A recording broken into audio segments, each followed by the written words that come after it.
শঙ্কা।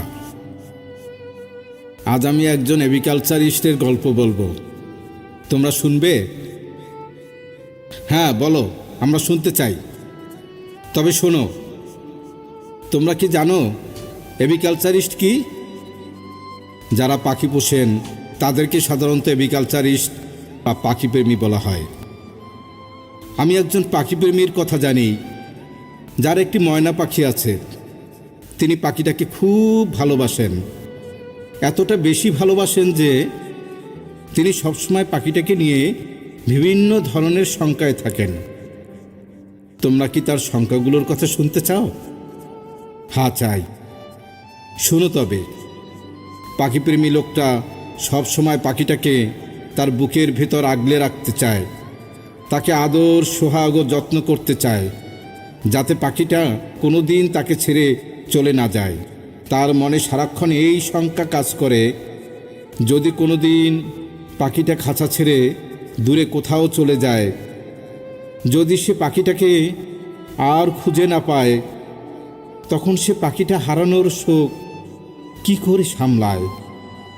তখন যদি সে নিজেকে সামলাতে না পারে, যদি তাকে ভীষণ একাকিত্ব পেয়ে বসে, নিরানন্দ হয়ে যায় তার গোটা জীবন, তখন তার কি দশা হবে?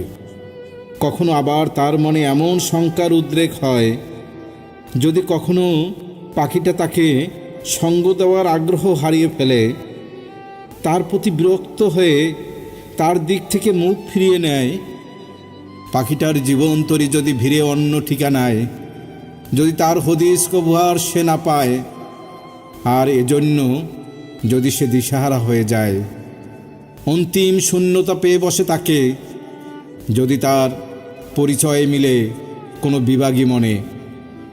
আমার সাথে ওই পাখিপ্রেমীর যখন শেষ দেখা হয়, তখন আমি জানতে পারি তার সারা অন্তরাত্মা জুড়ে পাখিটার বসবাস।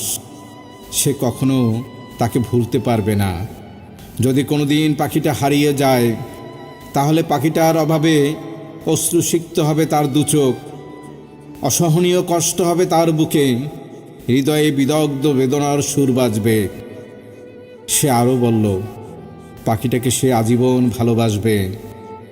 পাখিটার জন্য তার অন্তরে যে মায়া জন্ম হয়েছে, সেই মায়া নিয়ে সে কাটিয়ে দিবে তার বাকিটা জীবন।